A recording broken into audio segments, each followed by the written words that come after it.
What's up, everybody? Welcome to GoJo and Golic. Mike Golic Jr., Mike Golic Sr., and Jesse Cofield here holding it down for us in the Boston DraftKings studio. We are brought to you by Wrangler, made for the ride of life. Save 15% on your first Wrangler.com order using promo code GOJO15. Got a great show for you guys. As always, make sure you download, subscribe, rate, review. Leave us that 5-star rating and check us out Monday through Friday live, 8 to 10 a.m. Eastern, right here on DraftKingsNetwork.com, the DraftKings YouTube channel, Samsung TV Plus, Roku, and more. Michael Lombardi from the GM Shuffle, one of our great teammates here at DraftKings Network. You hear him over at Vegas Stats and Information Network, former NFL executive. Going to help us react to the weekend that was and some things going on with Bill Belichick, a guy he knows very well, as he gets to, in fact, eat that sad pretzel in Germany. But, Dad, no sad pretzels in Germany for you. You're out here in Las Vegas. You were on the call with Westwood One for the Vegas Raiders and Jets game last night that I want to get to. But sights and sound-wise, they're getting ready for that Formula One race out there. What's it been like crash landing in already one of the busiest places on earth? You know, it's amazing. The locals here hate it because they are just changing so much around the strip, taking trees, kind of the beautification trees out, getting rid of them, putting up the steel and the girders for the seats and everything. And interestingly enough, they told all the hotels you're going to be packed and you could charge all you want, do everything. There are hotels that are booked to 30 and 40% only. They're charging too much for tickets, so people aren't coming in. It's a real issue here, and they're changing basically the face of the strip for this. So it's ticking off the locals. It's ticking off the employees who are working these places because they're expecting these huge crowds, and you still may get them. They may just have to lower the prices. So while I know, we've become F1 fans, and I'm looking forward to it, the newness of this here locally, I mean, to go 10 minutes from the airport to the strip has taken 30, 40 minutes because of construction going on. So if you're expecting a bright, cheery answer of, boy, they can't wait and they're ready to have a ball here, not so much. Not so much. They're a little bit bummed at what seems to be a lack of interest and how their area has been changed to accommodate this race. Where are all these Vegas trees you're talking about, though? You're talking about tree removal in Las Vegas. Along like the strip where you're walking, they have, just trees or bushes or whatever. A couple of trees stuck in the middle of the concrete next to the fountain of the Bellagio? Yes. There are more than you. Let me put it this way. There are more than you think. And for people who live here who like it, they were all just ripped out. So it's just, I guess to put it this way, it's just one of many things that they're a little bummed at of how their area has changed and maybe not getting the response that they thought they were going to get, because obviously the employees here, you live on working a lot, live on monster tips and everything, and it just doesn't seem to be all happening and going off like they had thought. The commerce associated with large-scale sporting events worldwide not always benefiting the locals. This sounds like a familiar trend that we've heard of once or twice here. That being said, the visuals of that race are going to be insane. I can't wait. So we'll wait to figure out that. That race is going to have a lot of action. Dad, your game last night, and we'll get to the rest of the NFL weekend. I think we've got a clear main character coming off of this NFL Sunday, but you guys had the most recent game last night, and I thought the second half, Dad, actually picked up. It was a field goal fest in the first half. It felt like a game played by two backup quarterbacks where both teams were trying to make sure that they didn't give them too many opportunities to lose this one. And the Las Vegas Raiders, now 2-0 since Antonio Pierce took over. No cigars last night, Dad, but still it seemed like plenty of guys that seemed like the weight of the world got lifted off their shoulders. Oh, we talked to Max Crosby after the game, said there would be cigars. He said that's going to be a staple as long as they keep winning. So maybe not as prevalent as the first game where everybody was smoking them like Joe Burrow after LSU's national championship. But they are living that life right now. And they're doing it kind of the way we thought they would be doing it all year, Mike. I mean, Josh Jacobs. Remember him? He was the leading rusher in the NFL last year. He was like forgotten early on this year. And Devontae Adams as well, not a lot of targets. So now you have a rookie quarterback in Aiden O'Connell who you can't rest the game on, unlike a C.J. Stroud in Houston, which we'll get to. So you want to make it easy on him. Coming into 2 weeks ago when Antonio Pierce took over, Josh Jacobs was averaging 16 carries a game. Last week when they destroyed the Giants, he ran it 26 times. He was over 100 yards until the last carry. He lost a couple yards and went under. And then last night he had 27 carries and he got over 100 yards. I think he had like 116 yards or something like that. So that's the way they're going to live on that. Aiden O'Connell, more short passes than not, the old sideways passes, the quick screens or the swing passes. That's kind of how they're living right now. And the defense has been playing pretty well. Now, the last 2 weeks, they have not gone against juggernaut offenses in both the New York teams, the Giants and the Jets. They'll be tested a little more. Their next couple of games are Miami and Kansas City. So they'll get a little more test of an offensive firepower out there. But Antonio Pierce, I talked to a few of the players on the field before the game, and they're just, it's just, they feel like the weight got lifted off a little bit. They just feel like it was kind of a drudgery. Some of the players that had went and talked to Mark Davis, before Josh got fired, said something needs to be changed up. And as I said during the broadcast, and you know this, Mike, emotion carries you so far, and then you kind of settle into who you are, but they are changing a little bit. By giving Josh more carries. Now, early on, he wasn't running the ball that well, but as you know, you got to keep at it. These are two defenses who, especially the Jets, are good, but they're very bad against the run. And eventually, Josh is going to bust one, and he did. He broke a 40-yard run last night that helped break it open a little bit and to finally lead to a touchdown, which we were all waiting. The end zones were very, very lonely last night. We were wondering if anybody was going to get into them. But it got a little more exciting. And while it wasn't overly exciting, it was close and it was competitive. So you were waiting for the big plays, a 40-yard run by Josh Jacobs, the interception by Spillane, the linebacker who broke his hand 2 weeks ago and basically didn't miss a play even after surgery. So you came up with those big plays you needed. And for the Raiders, it's like, hey, we know we're, 9-10 games into the season, but to us, we're 2 games in and we're 2-0, and they're still now hanging around the periph on the AFC playoff picture. Yeah, and I don't know if I'm ready to buy in and go that far with this Raiders teams in terms of what I can expect of them. But, Dad, they do have, I think, a clearer understanding of how to keep the main thing. Like, if you're on a team that's got a rookie quarterback, that's all right, and Aiden O'Connell's an all right player right now. He's a fourth-round draft pick. He's a guy that wowed during the preseason. What do you probably want to do? Turtle this thing up, play it close to the vest, and turn it into a knife fight. And that's what they did. And Josh Jacobs is a pretty compelling knife to bring to the fight. And then on the other side, Dad, I just appreciate that they understand now, hey, we paid Davante Adams a lot of money. He wasn't very happy, and then people started getting fired when he got really unhappy. And so you know what we're going to do? Target the ever-loving mess out of Davante Adams. 13 targets in this game. The next closest was the tight end Michael Mayer, which, God bless the Las Vegas Raiders. Antonio Pierce, if nothing else, you have my sword and shield forever, because he looked down and said, wait a minute, we drafted this tight end that was really good in college at Notre Dame, and we just didn't use him at all for a while, and now the lone trip to the end zone last night features none other than Michael Mayer. Surprise, surprise, Dad, making a contested catch in the end zone when you just give him a chance to go. Where have we seen that before? All over the tape that should have been the reason that you drafted him.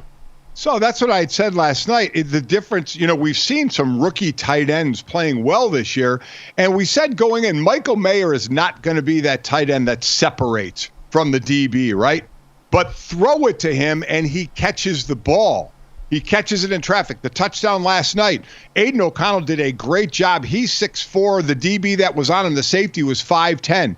You saw Aiden throw it up high and let Michael Mayer go get it and just, basically say, I'm taller than you, I'm going to get it. So I'm with you. It's like because he doesn't have the separation some of the other tight ends have, they don't throw it to him when he's going to make the catch and make the play. And Davante Adams, listen, 90% of the time it's going to be a positive when you target him, as you mentioned 13 times. The trouble you can get into is locking in on him and then, getting passes broken up or an interception because you're locking in on him and the defense is going to bait you for it. But for the most part, you're going to pretty much get away with throwing to Davante Adams, especially the routes of today, the crossing routes, the rub routes, trying to free him up as long as he has time in the pocket to throw the ball and let that stuff develop. Yeah, and that's always going to be the key question against this New York Jets team in particular. We saw them get to the backfield plenty, but next-gen stats, Davante Adams accounted for 87% of the Raiders' total air yards in Week 10. That's the 6th highest air yard share in a game in the next-gen stats era. So they got him the ball early and often. They kept him happy, saw him dancing in the locker room after. Dad, you mentioned Robert Spillane, the former Pittsburgh Steeler, who you heard all on the television broadcast, basically Antonio Pierce, if he got to build his defense around one guy, he wants it to be Robert Spillane because of everything that he represents. I want to see us grade Robert Spillane and this special announcement that we saw in the post-game interview on Sunday Night Football. Take a listen. We get to tell the world tonight that my beautiful wife will have our first baby here in June, so I'm looking forward to it. So he mentioned that because they showed his wife when he made the game-clinching interception at the end of the game to set them up. Picks off Zach Wilson. It's a great job by him. Read the quarterback's eyes the whole way. But, Dad, my favorite part is he goes to make this announcement in the postgame, and they clearly give him the space to do that, which is cool. And to do that, did you notice he took the football and he tucked it under his jersey? Yeah. Like it was a baby. So, Jesse, as someone currently carrying a baby, if your husband decided to announce to the world, me and my lovely wife were so excited, we're going to have a baby, and he did it like that, how would you grade the performance when he gets back home? An F. He would get an F. Oh! No. Also, well, here's the thing that I want to say. He clearly didn't have time to talk to her to confirm if it was okay for him to announce on, television that they were expecting a baby. So hopefully she was cool with that. Well, maybe they discussed had to clear that before. Game. Yeah, maybe that was does he think he's gonna get? That's gonna happen? Like, there's no way to plan for that. Well, what if they said, hey, we win the game and we're excited, I'm going to announce, whether it was there or in the post game meet with the media that he announced it. If they okayed it before, are you cool with it then? Yeah, sure. I would still be like, you're an idiot. Why did you put the football underneath your jersey? Like, what I did love that he just very sheepishly, he didn't make a show of it. He didn't turn sideways and try and show it off. He just tucked it under there real quick and was like, oh, this is where the baby goes. Which just made it weirder. It was like, wow. Okay. I thought Jesse would be like, oh, how loving and cool. She's giving him an F. I don't think he understands. Does he know where babies come from? I don't know. I'm just checking. Well, I think he was just trying to show what his wife's going to look like. He's like, then you just pregnant. take it out from under your shirt, and then come on. He doesn't think that. Stop it, Jesse. Hey, it's his first time. He might be learning. Yeah, he's a first-time father. Yeah. So, again, with him, you want to talk about the toughness. A couple of weeks ago, again, he breaks his hand during a game and basically still plays that game. And then the day after gets an he shattered a bone there's between his thumb and index finger and had an operation, had the bone fixed, and played the next week as well. He hasn't missed any time with the broken hand. Also, little side note, his grandfather, the late, great Johnny Latner, Heisman Trophy winner from Notre Dame.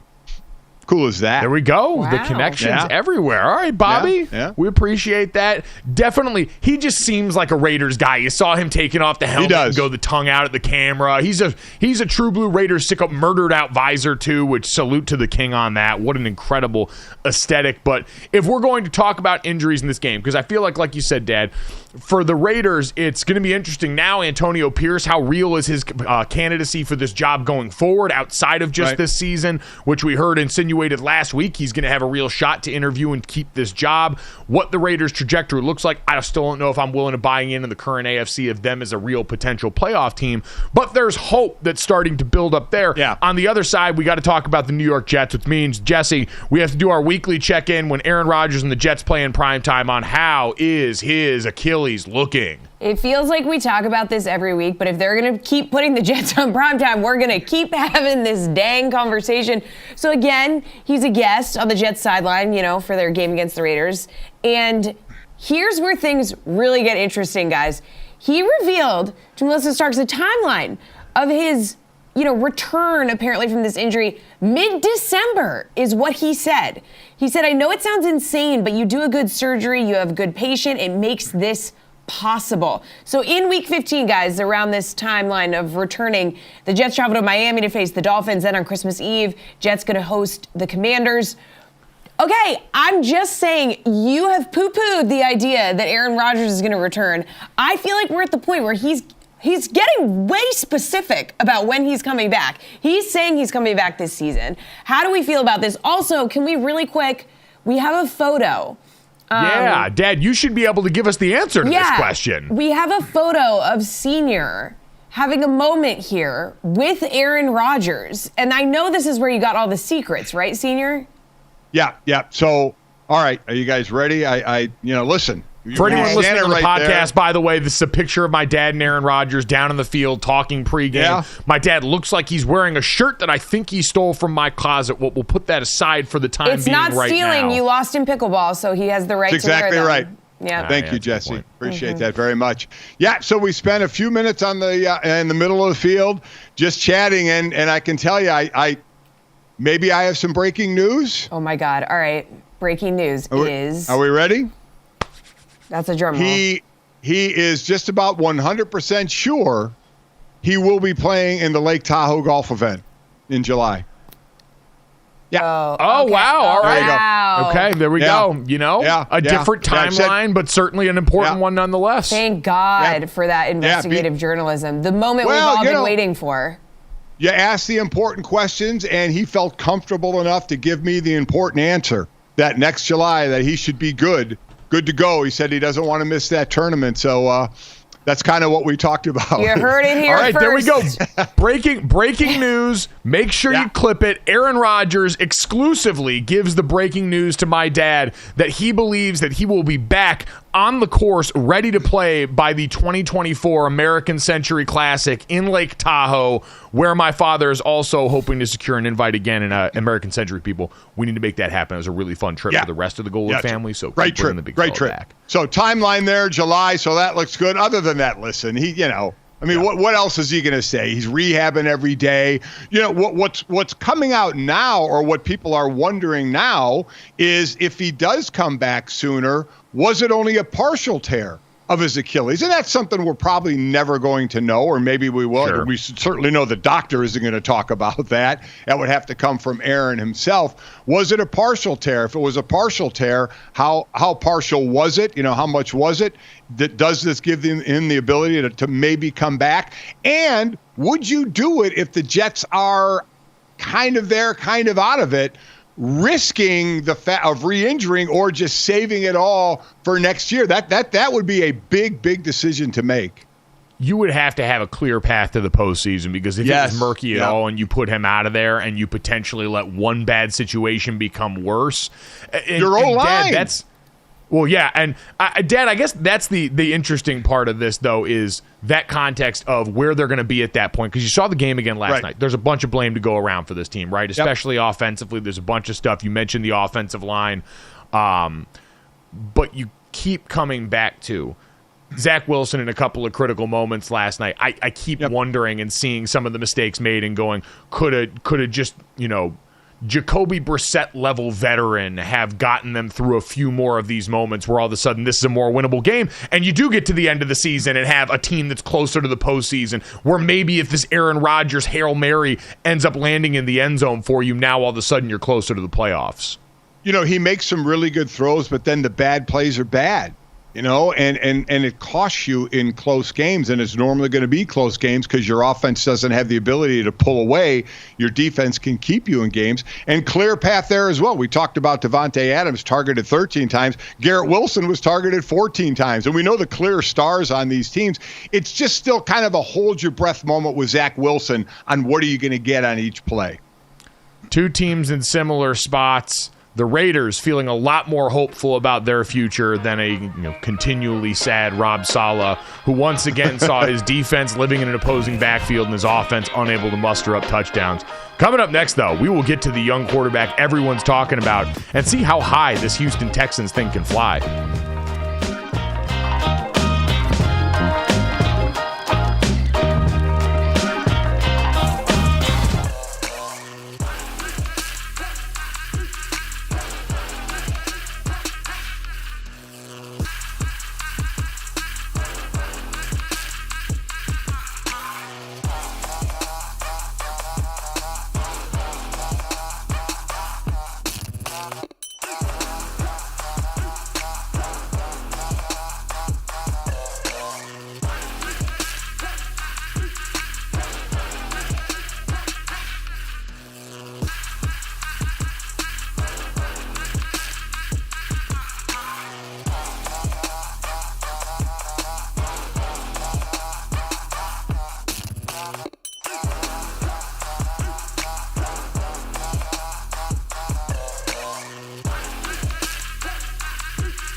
Welcome back to GoJo and Golic. It is time for Mic'd Up Monday, presented by Wrangler. Let's start with the Texans defeating the Bengals 30-27. CJ Stroud is him. All right, he threw for 356 yards, led a drive over the final 93 seconds that put Matt Amendola in range for a game-winning 38-yard field goal. As time ran out, they got the win. Emotional, happy, everything. And D'Amico Ryan, after the game, giving his team a victory Monday. Hey, man. Hey, love you guys, man. Come on, man. Hey, we talk about finishing. Every snap, and when it goes down to the last snap, and we finish it, I love it. All right, I love it. We come on the road and beat a really good team. But guess what? We the good team.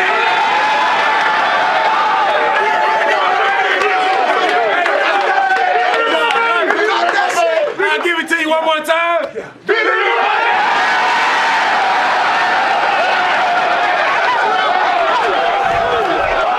The vibes are just immaculate in that locker room. Come on. It really just is like the simplest solution is give your players an extra day off. If you want to be seen as the coach that everybody loves, D'Amico Ryans hasn't had to work hard to endear himself, Dad. He just naturally seems to exude that kind of leadership, the kind of guy that draws you in as a coach. But an incredible win for them, Dad. And now we're starting to get to the point where after going and beating a Bengals team, and neither you and I predicted this, we both thought the Bengals would handle their business, a more mature team in their life cycle. The Houston Texans are now going to say, why can we not be an AFC playoff team? Why can we not potentially challenge a Jacksonville team that lost this weekend for the division in the AFC South? And certainly for CJ Stroud, Offensive Rookie of the Year may no longer be a good enough conversation for him. It might have to now devolve to full-blown MVP chatter. He has earned that with the way that he has gone out and played as a young player so far, Dad.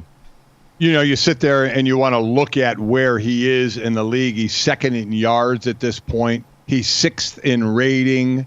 He's ninth in touchdowns with 15, but he only has 2 interceptions. To me, that's still, he threw one in this game, but it's still one of the most amazing stats to me, and just calm and cool. Now, he had a good running game that helped them. They had over 160 yards rushing. Noah Brown had himself a game, I think, averaging like 23, 24 yards a catch.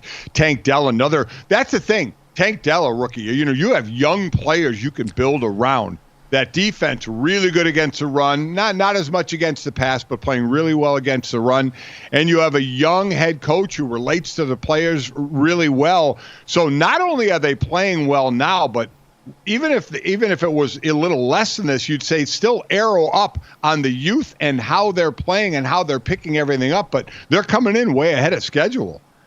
Yeah, CJ Stroud himself, so special. You see the mobility. I said to someone the other day, every game CJ Stroud has played in the NFL has been the Ohio State-Georgia game from the college football playoff, where it seemed like the light went on. And then ever since then, he's been mobile at the right times. He's existed well in Bobby Slowick's offense that puts him on the move a little bit, does a lot of things to help naturally protect him from a defense like the one he saw from Lou Anarumo and this Cincinnati Bengals squad here. But he can do the stuff that's off script. He's got an arm that's strong enough to make the throws when his feet aren't necessarily set under him.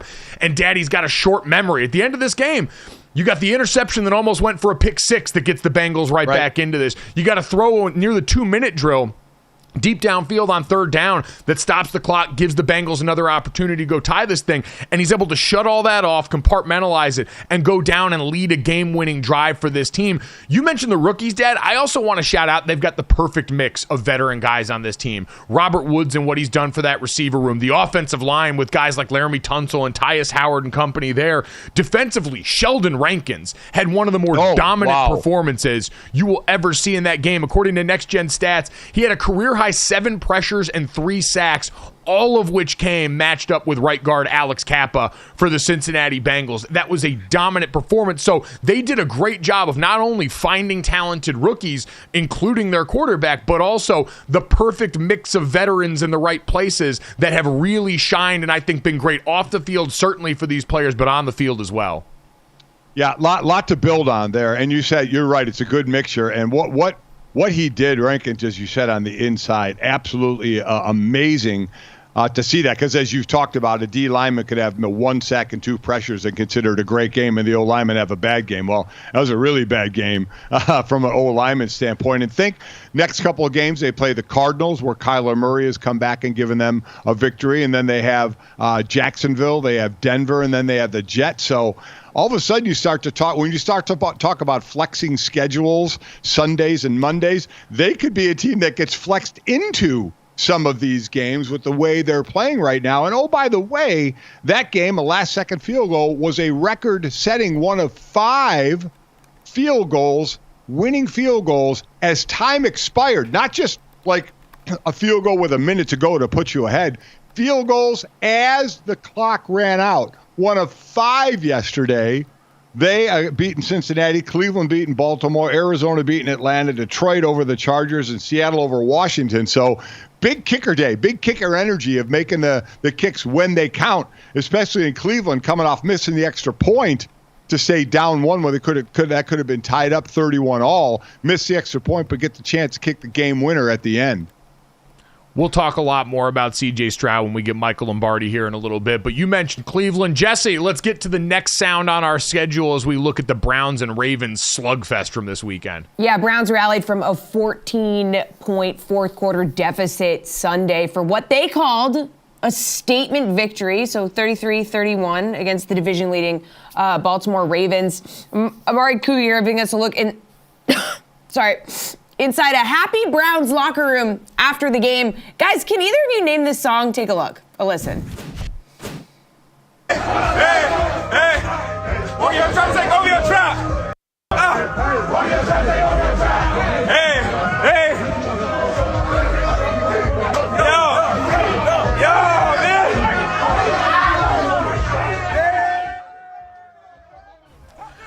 Yo, man! That's Take Over Your Trap. It become pretty popular in visiting locker rooms. I knew it. Yeah. We knew it was something that you would know, GoJo. So we're really glad that you could clarify that for us. I mean, I knew it as well. I just let Mike, say it. For sure. Oh, right. For sure. Yeah, you did. On my playlist. Guys, this kind of begs the question, what's going on in the AFC North? It's very confusing. Dad, this to me was the easiest game to see coming. Not that the Browns won. I mean, it was going to be a coin flip down in the end, but the fact that this game was close, strange, started off pretty early on in the first defensive series with a defensive touchdown by Kyle Hamilton, former Notre Dame safety. Yeah, and great play. Then just continued to get weird all the way down in this game. The AFC North is tailor-made for really close contests between teams, and I thought among a number of things, Dad, right, we saw Myles Garrett show up early and often this one like we expected. The Ravens defense made those plays, but at certain junctures, the legs of Deshaun Watson able to get them out of some of the trouble caused by that Ravens pressure package, and they eke this one out. Yeah, and basically 3 receivers, Cooper and Njoku and Moore, 9 and 7 targets there. That's where Deshaun Watson was going. We know how good that defense is. And Jesse, you ask about the North. Now, Cleveland and Baltimore have split for the year, but in the division, Cleveland's 2-2, Baltimore's 2-2, Cincinnati is 0-2, and Pittsburgh is 2-0. From a division standpoint. So we've talked about this being the best division, the only division where you have every team over 500. Cincinnati, I would say, with the most surprising loss, or one of the most surprising losses of the weekend, as we all thought they were making their move and coming back in this one. But, we said going into this weekend, what was it, Mike? Every team in the North would be in the playoffs. All 3 of the wild cards would come from the North. And I don't think that's going to happen, but it certainly is a possibility with the way they're playing right now. But I agree, that was a statement big win for the Browns. They were on the verge of losing both their games to Baltimore, both division losses to them. Yeah, and I think we talked about the discrepancy the first time around they played. Dorian Thompson-Robinson goes in there, and what this Browns outfit needed. Obviously, they're paying Deshaun Watson to be one of the best quarterbacks in football, and It doesn't seem like you're going to get that. It doesn't seem like it's in the cards. And so we looked at what does this team need going forward based on how dominant that defense has been, and they really just need you to be an okay NFL quarterback, Dad. I feel like if you can get baseline quarterback play and with a few extra added wrinkles with the mobility mixed in there, this can be a team that's absolutely not just a playoff team, but one capable of winning because you've got such a weapon on defense. Yeah, rushing for 178 yards helps your quarterback without question. Absolutely. We will get to the final member of Mic'd Up Monday's illustrious trio next here on GoJo and Golic.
To GoJo and Golic, I'm Jesse Cofield. We still have one more bit of sound to get to for Mic'd Up Monday. So Vikings defeated the Saints 27-19, and Josh Dobbs, he went out, threw for a career-high 268 yards and 2 touchdowns. Good for the Vikings' 5th straight victory, and it has been a wild, wild ride for Josh Dobbs. Here he is reflecting on his last few weeks with the Vikings postgame. I just moved out of the hotel, so we're making strides off the field. But I did pinch myself. It's been really cool just being able to take it all in. The fans, the support has been absolutely tremendous, around the city. And so, yeah, I'm taking it in stride. What I like to say is I'm exactly where my feet are. I'm not thinking too far ahead. I'm not thinking in the past, man. I'm right here. I'm taking it all in. Every time Josh Dobbs starts talking, I'm reminded that he is a rocket scientist. Yes, truly is. Got a genius who also understands, like you said, exactly where his feet are and what he needs to say. Daddy's done a great job leading that team since he's been over there. And this weekend, they went out there and were able to get it done yet again. The mobility of Josh Dobbs, certainly another thing that was on display. You saw some of the extracurricular plays, including that awesome rushing touchdown down in the red zone where he circled back out of a couple of would-be tacklers. But overall, Dad, I think for this game, you look on the Saints sideline, a lot more, too, about what went wrong for them. Derek Carr in this game leaves with an injury. Right. Michael Thomas leaves with injury in this game. So Jameis Winston has to finish this out. And it just seems like a Saints team that's going to be, once again, trying to cobble together around injuries some version of their season. It's a Saints team that I thought the offense would be way more prolific than it is with Carr and with Olave and with Thomas and with Kamara. I thought they would be one of the top offenses, and they haven't been. And they've been nicked up, as you mentioned, Carr a couple of times, and now Thomas as well. Defensively, they've always been a pretty stout defense. But give Josh Dobbs and that Minnesota offense, a lot of credit. And it's always interesting when a new quarterback comes in, who do they kind of lean to? And we always talk about a tight end being a safety blanket. TJ Hawkinson, we keep talking about Christian McCaffrey at the trade deadline, but remember TJ Hawkinson was a monster move for them as well when they traded for him from Detroit. He had 15 targets, I think, 11 receptions yesterday. I mean, he was the guy. That's where Josh Dobbs was looking, and TJ was there to help all that he could. So I'm not sure where I put this team, Mike, of where I want to put them in the NFC. Again, a conference that we talk about very, very, very top-heavy, which could basically be Philadelphia, San Francisco jumping back into the picture, and certainly Dan Campbell's Detroit Lions. I don't know how deep it really goes, so I'm not sure where to put Minnesota, but this is more about Josh Dobbs and his ability to take the situation he is in and find a way to make the best of it. And he's just, listen, you never have to worry about him in a smart way picking things up. He's always going to do that.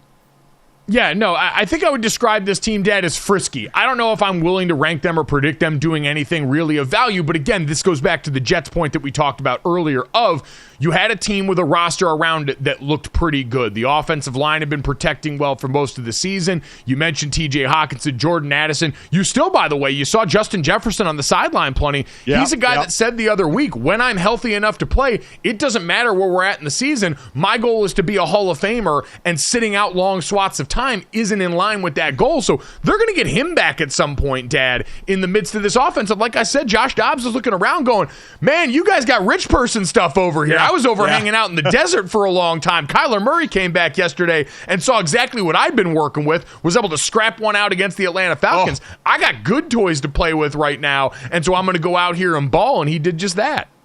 Yeah, by the way, Kyler Murray needs a step counter for the amount of running around that he does in the pocket to make plays, and then it's just absolutely amazing. But they did eke one out. But I'm with you. They're an interesting team. They're a couple games back at Detroit, but it's tough for me to sit there and say, yeah, they're one of the contending teams. Need to see more here. But getting Justin Jefferson back soon could be huge. Dad, so who do you think, big picture now on the weekend that we've looked at all this, who do you think had the best win of this weekend? We did the NFL Playoff Selection Committee last week with Jason Fitz, and it took a bit of a beating. The top four, we had the Philadelphia Eagles at 1, the Ravens at 2, lost. Kansas City at 3, them and Philly, the only ones that didn't lose because they were both on a bye this week. 4, the Cincinnati Bengals, lost. And now 5 and 6, the Detroit Lions and the Jacksonville Jaguars, who also lost here, Dad. Who stood out to you the most? The Texans, I feel like, are going to get the biggest billing today because C.J. Stroud's now a legitimate MVP candidate because their success does look sustainable, right? When you look at, hey, you're able to consistently get pressure with a 4-man pass rush. You've got a really balanced offensive attack between rushing the football where you didn't even have your starting running back in the game and passing the football where you probably didn't have your best receiver in the game. So it seems sustainable for them and proof of concept against a really good Cincinnati Bengals team on the road. Probably going to have them for most people at the top of the heap today. I am, for sure. I think that was the win. They're sitting there one game behind Jacksonville right at this point. And Jacksonville, we think, should be winning that division. But, you're just not sure at times. They took it on the chin from San Francisco yesterday. Now, so I without a doubt, it was the Texans win and what they can do. They're actual contenders for that division, the way they're playing right now. So they, to me, had the win of the weekend. We're definitely going to have to redo our rankings. Detroit's going to be jumping into those rankings. But I also have to say a quick note. I did the first game of the season, Giants-Cowboys, 40-0. The Giants-Cowboys, 2 games this year, the Cowboys outscored the Giants 89-17. I mean, that's college stuff. It is brutal how bad the New York Giants are. But that was an aside. Quickly back to the Texans. They are the definite win of the weekend in my eyes. I would say the only other one that qualified, Dad, would probably be the Detroit Lions. And listen, I'm a little freaked out by how much they were able to give up to the Los Angeles Chargers here. The final score, 41-38, not a ringing endorsement of the defense that you supposedly overhauled from last year. But you finally get Jahmyr Gibbs and David Montgomery both kind of having the game at the same time. Montgomery up over 100 yards, Gibbs at 77 on the ground, and adding 30 more in the receiving chart. But Dad, I look at this and see the aggressiveness, Danalytics. We talk so much about fourth down decision-making in the NFL right now, and people seem to only really want to focus on it when it's bad. Bill Barnwell chronicled this. Look at the fourth down decisions from both teams yesterday in this game.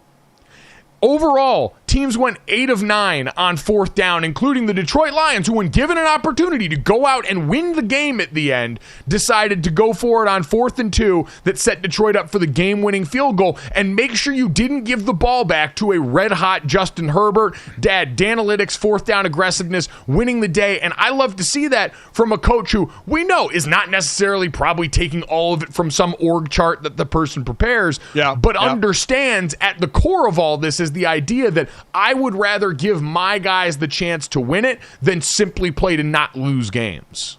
So then you get that attitude on the team, so no one's ever surprised when you're going for it, right? Because that's one thing when you get in that situation, what do we do? And everyone's looking at the sideline, what are we doing? And for the most part, you're given whatever the situation, you're probably going to go for it. So mentally, I think that helps the players knowing the situation that they're in. And just like DeMeco Ryan is doing in Houston and what he's building with young players there, Dan now is a couple of years doing that in Detroit, getting those guys to buy in. I can't tell you how important it is. Well, you can see how important it is from that aspect. We always talk about talent, which is fine, but Josh McDaniel with the Raiders just lost that team. Antonio Pierce comes in. We wondered if the one game, if you sustain that of emotion, and it goes to 2 games. Again, as we said, they'll get a test now, Miami and Kansas City, but how important taking on the attitude of your head coach can be. And man, Dan's got that bite kneecap attitude that his team is following. And you saw him fired up after that game, I think rightly so too, Dad, because part of this is also getting over the hump. Remember when Dan first got there, they were in a bunch of games like this, right? And then they would always find themselves on the losing end. It would be that same old Lions mentality. And so the fact that they were able to go out in a close game like this where the Chargers offense finally looked like some version of what we've expected from them all along, and instead the Lions were able to be the team that actually won this game, that's got to be a huge bit of capital in the bank for that team mentally on what they can believe going forward.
Dad, lots to get to from college football this weekend. I know we usually do a lot more of that on Tuesday, but big news in the sport yesterday as Texas A&M announced that they would be parting ways with head football coach Jimbo Fisher after, and this is the wild background of this, a 51-10 win over Mississippi State. I was on the call for that game for Learfield, and I can promise you, nowhere in the midst of a game where Texas A&M was dominant with their third-string quarterback, Jalen Henderson, under center for them, did I think, oh yeah, this is going to be the one. Because, Dad, we knew with Jimbo Fisher, there had been some angst in College Station for a while surrounding their underachievement relative to talent during his tenure, but apparently we saw the reporting from Pete Thamel and others over at ESPN that this conversation had started with the Board of Regents on Thursday earlier in this week and just culminated after the game. So, Dad, were you surprised by this at all as Jimbo Fisher now gets set to stay at home and pocket somewhere around $72 million on the remainder of his contract?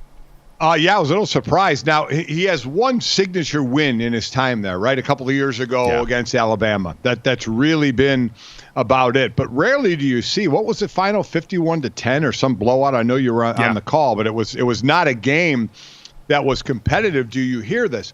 What I will say coming out for this, and I thought it was ridiculous anyway, any school, any president that agrees to it, any AD that offers it, they should be looked at. Any 10-year deals. That should never be done. It's ridiculous to do. Name me the coaches that would last a 10-year deal. Nick Saban. I mean, other than that, you are just giving money. You are paying Jimbo Fisher, I think it's $76 million, 72, 76. What's $4 million amongst friends? You're paying him to not coach, and he's going to get every dime of that. There's going to be no settlement. They fired him, not with cause, so he's going to get that money off of a 10-year deal. Mike, I don't know why any team, any school would ever do it. Why they would go past 4, 5, 6-year deal to go 10 years and then when is it going to work out? You're going to end up paying a ton of money, or your boosters are. Somebody is going to have to foot the bill for that. Yeah, there's a joke about oil futures in here. But, Dad, I think the reason that's happened, though, is exactly what's going to happen coming off of this. Look at how many names we already saw linked to the Texas A&M job coming off of this. Coaches at schools that are going to want to keep them. I saw it was Pete Thamel over at ESPN. The early list of potential names for Texas A&M, knowing that money is no object. And this is a reminder. They always have the money. Shout out to Holly Anderson over at Channel 6. They wanted to, so they did, is what this comes down to. A group of wealthy and powerful men decided they were no longer going to watch a bunch of really high talented players lose games that they did not think they should be losing or not competing, because, Dad, to the talent level on this, since Jimbo Fisher's arrival in his first full class in 2019, Texas A&M has signed 70 ESPN top 300 players. That is the fourth most in FBS football behind Alabama, Georgia, and Ohio State, all of whom have played in at least one national championship game in that span. Texas A&M has not even played in an SEC championship game in that span. So if you're looking for why this happened, it's because Texas A&M's boosters and the people around there expect, with the money, resources, and talent on that campus, for them to be in that group. And when they haven't been, they weren't. But to your point about the 10-year contracts, Dad, the names mentioned in this, Lane Kiffin, Mike Elko, Mike Norvell, Dan Lanning, Jeff Traylor, Chris Kleiman, Cliff Kingsbury, Kalen DeBoer, a bunch of those guys at jobs that I'm sure would like to keep their coaches and now may have to work desperately and give their agents a ton of leverage to say, well, Texas A&M might come calling. Be a real shame if we left. What are you going to do to make me feel like I need to stay? And because that continues to pop up all over college football, and we've seen it in the last couple of years with contracts like the one that got given out in East Lansing and Happy Valley. As long as they've got that leverage and as long as Jimmy Sexton lives and breathes, this is probably going to keep happening. I get the extension, but we're not giving out 10-year extensions. I mean, when Jimbo Fisher was the name going to Texas A&M, he was the big name. He'll get the recruits. He'll get us to the national championship. As you mentioned, he got some, high-quality players, and they did nothing.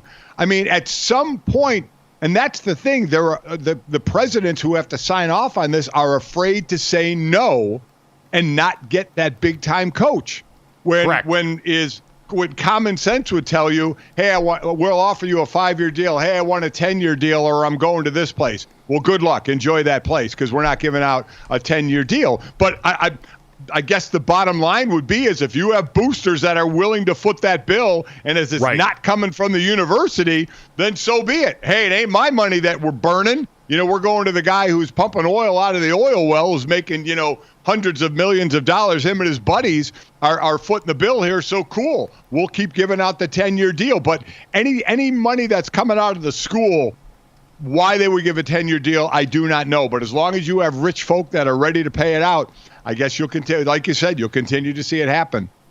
Yeah, leverage is the ultimate decider in these cases. And college football's vanity spending. It's not grounded in reality. I remember saying this when we talked about ROI and things and name, image, and likeness. That's not what we're dealing with here. We're dealing with people wealthy beyond their wildest dreams who want to see their favorite school go out and win games. And, Dad, ultimately, Jimbo Fisher's Texas A&M was not able to do that at the level that they wanted. Missed even playing in bowl game last year by going 5-7. Was never fully able to realize what Jimbo Fisher, we talk about this all the time, if your strength is not something that shines for the team, if that ends up proving to be a weakness. Quarterback was supposed to be Jimbo Fisher's thing, going all the way back to Jameis Winston at Florida State, and they were never able to get the quarterback on campus that was a meaningful difference maker there. Still tons of talent all over the place. You look at the lines of scrimmage, especially on defense. There are dudes left and right on that roster that are going to be playing Sunday football pretty soon. The question now becomes, Dad, what kind of job is Texas A&M going forward? Is this something that if you were a Dan Lanning or a Kalen DeBoer at Washington or a Mike Norvell at Florida State, would all of the oil money in the world be enough for you want to go over and take this job in the midst of the SEC West? I have questions about some of those names. I think the perfect name on that list is Mike Elko at Duke. Like the job that he's done there, he's been in College Station, was your D coordinator there when Jimbo first got over. He seems like the perfect happy middle ground of a guy who this would be an upgrade in pay, resources, and a lot of things and knows that environment, because I don't think a Dan Lanning would leave Oregon for Texas A&M at this juncture. No. Why would he? I mean, you got to look at the step. Are you taking a step up or are you taking a step sideways? Certainly money is important. And anybody that says they're doing it to where they coach to try and win and money isn't important, they're lying. Money is important. If somebody's just going to money whip you, you have to think about it. IEC Craig Counsell getting $8 million a year from the Cubs, 5 years for $40 million. So that comes into play. But I agree. Why would Dan Lanning leave Oregon, even though the conference is going away? He gets excellent recruits. But Elko, I agree with you. And he's putting himself in position for a gig like that to get some money thrown at you and take a step up in programs. Yeah, I think that's going to be fascinating to watch. And we mentioned all the usual suspects name-wise getting thrown around for that. But I guess at the end of the day, you're right. Like, man, if you were going to pay me that much money to come here, potentially try and see if I can make it work in a way that seems difficult right now and has not been easy for anybody that's been in College Station recently to pull off. But if you're going to ask me, hey, you're going to put that on the line, but at the end of the day, if it doesn't work out, we're going to go make you rich beyond your wildest dreams. That's probably a chance I'm willing to take right now. Fascinated to see what Jimbo does after this, too, if he'll be one of the rare people that's like, you know what? I've made more money than God right now. This is one of the highest stress jobs I can possibly do. Maybe I'll just go be rich quietly somewhere and not worry about this all anymore. But we know how these coaches are wired, and that just does not seem like something that they can comprehend. You wonder if there's a line, though. $76 million to not coach our team. Mike, DraftKings could offer me $100 to not work with you anymore and sit at home, and I would probably take it. Wow. Okay. And I don't mean that I don't mean that in a mean way to you. That's $100. I mean, I think you do. Seriously. I think you absolutely do mean that in a mean way to me. I mean, that's a C note, man. I mean, that goes a long way. Well, and that's true. Not really. Your sister spends a lot of my money, so. I was just going to say, man, you really, this is like the reverse Austin Powers where Dr. Evil comes in and asks for $1 million in the heist, and then they all laugh him out of the building, and then you go for $100 billion. Your valuation's a little bit off here right now, so I'm going to give you time to go back and think about how you want to present this to the Shark Tank of bad ideas for DraftKings Sportsbook. And in the meantime, we'll get to more college football in a little bit. Michigan coming off a really important weekend for them, and how I feel today is drastically different relative to Michigan than how I felt right after that game. But coming up next, we got to tap into the feelings in Patriot Place right now after a rough weekend in Germany.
Welcome back to GoJo and Golic. We had one of our overseas games in Germany yesterday morning. As we mentioned, not exactly exporting our best product to the Germans.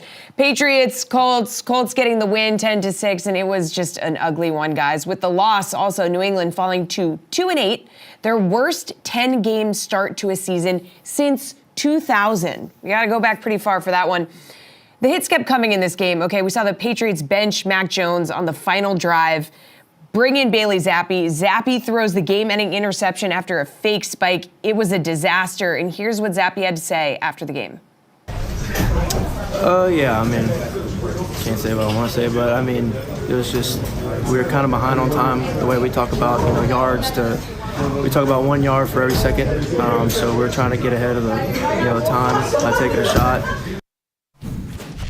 Pretty interesting comments there, guys. Talking about not getting a call. Is that maybe what he's saying? Talking about being set up to fail? I don't know. A lot of questions about where the Patriots go at quarterback, and we have a special guest here to help us answer some of those. Yes, Michael Lombardi joining us now, one of our great teammates here at the DraftKings Network and VSiN, the co-host of the GM Shuffle podcast. And Michael, we appreciate your time this morning. What do you make of that line from Bailey Zappi here? I can't say exactly what I want to say right now. I don't know what to make of it. I think what you make of that game was the Patriots played as well as they played all year, offensively, defensively, and yet they were 0 for 4 in the red zone and they couldn't make a play. And I thought the Mac Jones interception, of all the bad throws he's made this year, might have been the one that was probably the worst. I mean, look, the reality of it is they're in a position to win a few games, particularly the last 2 weeks against Washington, against the Colts, and they can't make a play. And that's been the story of their season at quarterbacking. They haven't been able to get any kind of quarterbacking play. And I find it really almost ridiculous to think that somebody's sabotaging the quarterbacks. Like, I think they want to win. I think when you get up in the morning and you go to work and you work 20 hours a week, you're trying to win. You're not trying to sabotage anyone. So it's just excuses. Look, the one thing I've learned in my career is it's not one thing why you lose, because that really takes away responsibility, accountability, and discipline when it's just one thing. But the reality of this situation is the Patriots offense, for as much fun as we made about it last year with Matt Patricia and all that, it's gotten worse.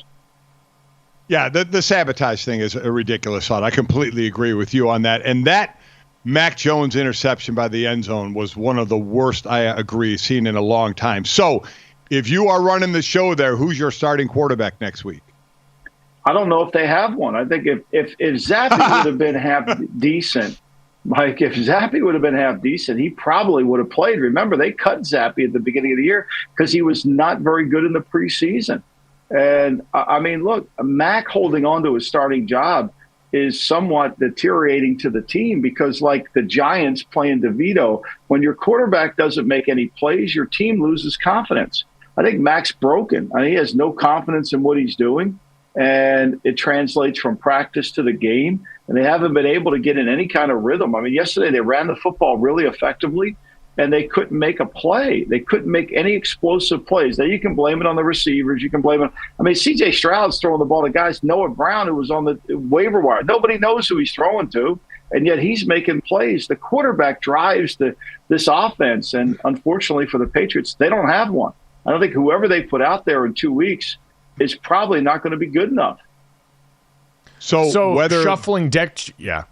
Go ahead, Dad. I was going to say whether by draft or by free agency next year, is there a new starting quarterback behind center no matter what? From my viewpoint, there has to be. Now, I think that has to be something that's discussed internally because I'm sure they're sitting there from the owner on down saying, look, Mac Jones played really good as a rookie. What happened to Mac Jones? Like this kind of way he's played is a reverse trend of what we typically see with players. Is some players start slow and build, but rarely do they start fast and go as bad as this is. So I think there's going to have to be some. Last year, it was all Matt Patricia's fault. That we had to get a better offensive coordinator, we had to get a better coach. And, they hired Bill O'Brien, they hired Adrian Clem, the offensive line, to fix those things. And that hasn't really worked out. And I'm not blaming Billy. I think Billy's as frustrated, Billy O'Brien, I'm talking about, he's as frustrated as anybody. You can see his emotion, and you can see his South Boston temper on that sideline. I mean, he's staring there looking at the sheet saying, why don't you throw the ball here? This is what we practiced all week. So you mentioned the frustration for one Bill there. For Bill Belichick, Dad talks about the quarterback decision. Is Bill the one making that come next year? We've heard a lot of people, the buzzard circling for Bill Belichick and his tenure in New England. Whether by their decision or his, Michael, do you think he's still the one making these calls next year for them? Well, I mean, I think that's the fundamental question, right? I think that's what Robert Kraft has to answer. I listened to his interview yesterday on NFL Network with Rich Eisen, and he didn't really give any indication of what he was intending to do. He was talking about the game specifically, how important the game was, and how he's never been in this situation before. I think he's got to ask himself the question, do I want this man to continue to help me build a program, somebody who helped win 6 Super Bowls, or do I think it's time for a reboot, time for a change? I think only time will tell on that. I think that only Mr. Kraft has the answer. For me, it's not really a hard question. Yeah, it's hard. Here's what people – I think the Patriots don't have a bad team. They just don't have a quarterback. And I think a lot of teams in the league look worse than they really are. The Jets last night, some of these other teams when you don't have a quarterback. Buffalo looks better than they actually are because they have one. So with that in mind, Michael, I did want to follow up on one thing because I've seen a lot of other people talking too about the Patriot way and this idea and that moniker in the building, and a lot of people looking at the situation now and saying, well, was there really a Patriot way, or was this just Tom Brady being a great quarterback and lifting this franchise for so long? I see you chuckle already, so what's your thought on that? I think that's the laziest narrative I've ever heard. You guys played team sports, right? Especially football. I mean, has there ever been one player that's carried a team? I mean, how's Sean McVay doing without Matt Stafford? How's that working out for him, right? I mean, come on. It's absurd. The first Super Bowl they won, Brady threw for 134 yards. They ran for 133. They stopped the greatest show on turf with their defensive players. The last Super Bowl they won, they held the Rams, which was a great offense, to 3 points. I mean, look, the Patriot way is about team. It's about I'm going to do what's best for the team as opposed to what's best for me. That's what the Patriot way is. To me, that's timeless. That's not going to go out of style. That's how you build championship teams. It's what the 49ers are doing. They just capsulated it into the Patriot way. And so to me, this has never been a one-man operation. Look, if it was about one player, how come Peyton Manning doesn't have 10 Super Bowls? Was there a better quarterback than Peyton Manning in the last 20 years? Like, why does he have one with the Colts? How about Brett Favre and Aaron Rodgers? They have 2 together in their lifespan in Green Bay, but it's always about just one player. I mean, it's such a lazy narrative. It really is. It's just kind of ridiculous. Look, I'm happy that Brady was there. I won 2 Super Bowls with Brady. I love Tom Brady. But it was also a lot of other things that made us win. It was everybody working to a collective agreement to make this team so good. So they don't have a quarterback. And so now it's Belichick's record without Brady. I mean, that's all people do, but nobody wants to. What's Mike Tomlin's? I mean, Mike Tomlin's been winning, but has he won a Super Bowl? When's the last time he's been to a Super Bowl without Big Ben? I mean, so it's one of those things that I think it gets talked about, but nobody puts any substance behind it. Even when Brady won the Super Bowl in Tampa Bay, that defense helped lead it, especially through the playoffs. They never would have got there without that defense. So I completely agree with you. So Bill runs the entire show, basically, obviously coaching and so much into personnel and stuff as that as well. Is it possible that if he does come back that he has less power on that side, or is it you take all of Bill or none of Bill? I think Bill has always been a really good listener. Now, it depends on who's feeding him the information, right? I mean, if it's somebody that doesn't know what they're talking about, I don't think he's going to listen to them. I think Bill's always been about team, about do what's right for the team as opposed to what's right for himself. And I think I think he's a good listener. And if they brought somebody in that he thought would really help the team, I'm sure he would want to do that. I don't think that's against him. He's not about power. He's about culture. Like, I've got to be able to run the team the way I need to run the team, handle the players the way I need to handle the players without interference. But I think, to me, that's never been an issue. He listens to people. It just has to be the right type of person that's giving him that, whether it's Matt Groh, Elliott Wolf, who are there. I think he's very collaborative when it comes to player personnel. The vision of the team has to be set in the NFL by the head coach. We're not baseball. It can't be by the GM, because the GMs, they're not coaching. If the players think they don't work for the head coach, it becomes very hard. So if we're going to take team culture, I want to put a pin in the Patriots for right now. They've obviously, like you said, got a lot of tough decisions that are going to get made with maybe not a clear answer during the course of this season. I think the big story coming off of this weekend is going to be the Houston Texans, is going to be C.J. Stroud, is going to be that team getting the marquee win for their early tenure for DeMeco Ryans right now. Michael, as you look at this team and this organization, how have they been able to so successfully put this together with all the things that you just mentioned being the complicated formula for team building? Well, I mean, they went through 2 one-year coaches, so they went through a lot of changes. And for the first time, they hired a guy, and they gave him a 6-year contract, and they said, "You're staying." And then DeMeco did a really good job of putting together a staff. I think they've done a great job developing C.J. Stroud. Yesterday, they moved the ball up and down the field. Look, the Bengals have been off defensively. I think this is a little bit misconstrued. The Bengals haven't been a great defense all year, especially Hubbard out yesterday. Hendrickson gets hurt. But what they were able to do all year is turn the ball over. They were number 1 in the league in interceptions. Yesterday, Stroud was dynamic, and he came back and made all the throws he needed to make. He threw an interception, which could have been a pick 6. But to me, I think that this is when you get that quarterback, right, as John Madden famously said, a great quarterback is a deodorant for all that ails your team. And I think we're seeing that with Stroud. He covers up the sins of the Texans, and he does it in a way. I mean, would you have guessed that Devin Singletary was going to carry the ball 30 times yesterday for 150 yards? I mean, that's really remarkable. And considering how many injuries they had going into the game. Considering the game I called last night, the Raiders get 2 wins now with Antonio Pierce, the interim head coach. Considering how that team looked before that, how well and long can you sustain on, yes, our meetings are shorter, practices are better, we have better attitudes, but you still have the same talent on the field. How long can that carry you? Until you see the next good quarterback. I mean, let's face it, they beat Tommy DeVito and they beat Zach Wilson. Now they got to go down to Miami and play Tua. All those, everybody's happy. Once you go against a good team, usually the happiness ends. I mean, look, the Raiders have done a great job. They got Josh Jacobs going last night against a Jets front that they knew they were going to run the football on, and they made critical plays at the critical time. I mean, Spillane's interception for Zach Wilson, they did a great job in the red zone. They never were able to buckle.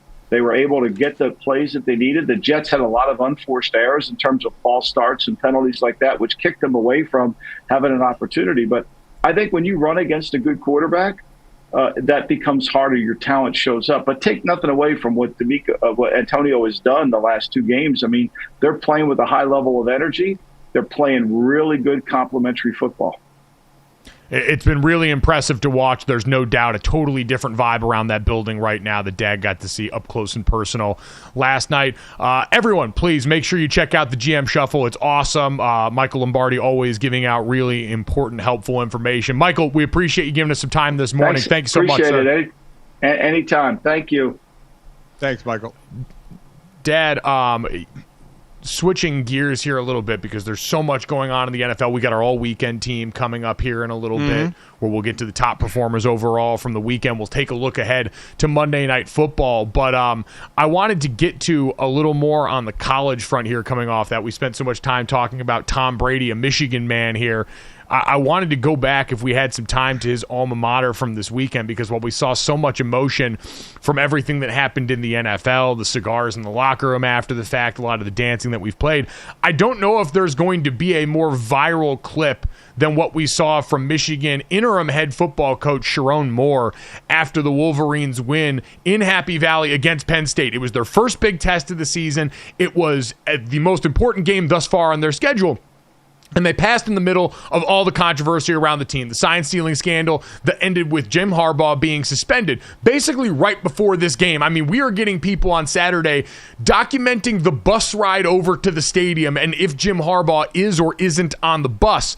And it ended with Sharon Moore, who's their offensive coordinator and offensive line coach, taking over the interim tag. He was one of the guys that did it for the Harbaugh self-imposed suspension earlier in the season. And after the win, this was the scene from Sharon Moore talking to the post-game reporter. Well, I thank the Lord. want to thank Coach Harbaugh. Fucking love you, man. Love you, man. This is for you. For this university, the president, our AD, we got the best players, best university, best alumni in the country. Love you guys. These guys right here, man. These guys did it. These guys did it, man. Talk to him, man. Love you. Thank you, Coach. Wow. That was, first off, welcome to the all-meme team. Coach Moore is a great guy. I've gotten a chance to know him, and a guy who's probably going to be a head coach in his own right. It was, I think, for a lot of people, surprising to see because we've all digested this story and we've gotten to laugh about it, Dad. They've spent the last 2 weeks having to prepare in some really, really adverse circumstances for the guys in that team, for the people in that locker room, and I do think they deserve a ton of credit for going out and being able to get a win on the road at a place like Happy Valley with all that as the backdrop. And part of me can understand where the emotion comes from because of that. Kudos to these players. I mean, these are college players, right? Who have just put an unbelievable. What you don't want is a great team to have a chip on their shoulder and a reason. And Michigan does. I mean, they are so in the we're going to show all of you crowd that it is amazing what they're doing. So much so. This game featured the number 1 and number 2 defenses in the country. And just like I said last week, and also in the NFL, you had the number 1 and number 2 defense face each other in Cleveland and Baltimore. But also Penn State led the nation giving up 60 yards a game running the ball. Michigan ran the ball 46 times for 227 yards. They said, we don't care that you're number 1 in this. We are going to smash mouth football right down your throat. And that's what did they end on? 32 consecutive runs, some ridiculous number. Yeah, it was of 32. What they did to this team to just show, and these players are reveling in it. These players are carrying this ship. These players, as weird as when we were saying the first 3 games when Harbaugh was missing some easy teams they were playing, free Jim Harbaugh, the players were in it. We were kind of chuckling at it. But you know what? These players are getting motivated by this. The NCAA and the Big Ten commissioner, they are motivating these Michigan players all the way to the possibility of a national championship. Yeah, and I would separate the players, too, because with the coaching staff, yes, while the reaction from everybody involved, this seemed like Jim Harbaugh's been dead during this, which we know is not the case. I do want to separate the coaching staff and the players because we know in the ruling from the Big Ten and Tony Petitti, who was part of the reason Jim Harbaugh was not part of the reason Jim Harbaugh was suspended, they mentioned that they didn't believe that Jim Harbaugh explicitly knew about the situation. That was always kind of the crux of this, but we know for sure the players were not involved in anything relative to sign stealing, and yet they've had to deal with all of this and hear about it for the last couple of weeks. So they deserve a ton of credit for the mental toughness displayed there. Dan, as far as what we saw on the field, I don't know how much better or worse this made you feel about Michigan overall on the top end, because there was nothing different about this performance. What we saw, quite honestly, was in a year where Michigan had been more of a passing team leading up to this, they were still able to flex back into that old way. They're putting 7 offensive linemen on the field. They're wearing them out on their ground game. They're almost exclusively in a game where they never really had to fear Penn State's offense doing anything, so much so that Penn State's fired their offensive coordinator in the wake of this game. This felt like Michigan reminding us they could still do the old thing, and they did it to protect some of the deficiencies on their roster from this really athletic Penn State D-line.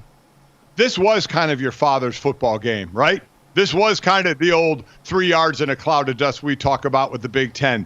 They beat you up. They don't just beat you, they beat you up.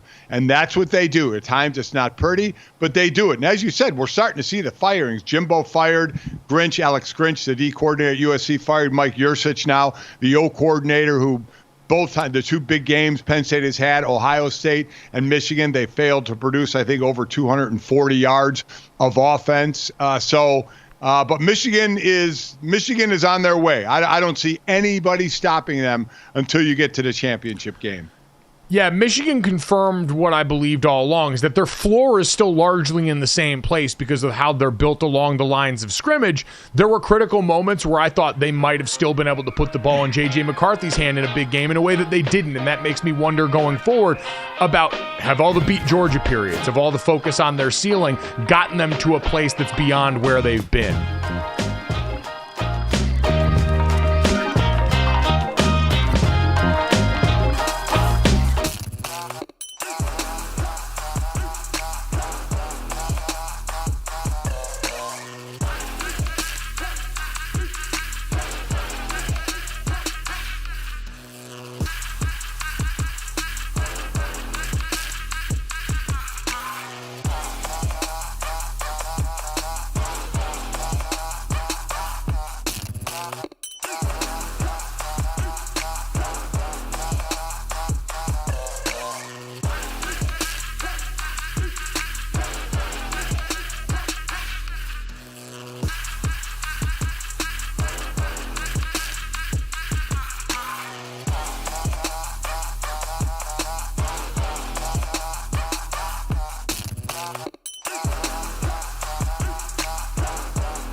Welcome back to GoJo and Golic. Week 10 of the NFL season concludes with Bills and Broncos. Guys, Bills have lost 3 of their last 5, currently out of the AFC playoff picture, but with a win here, they can get back in thanks to the Bengals losing yesterday. So some implications here for this game.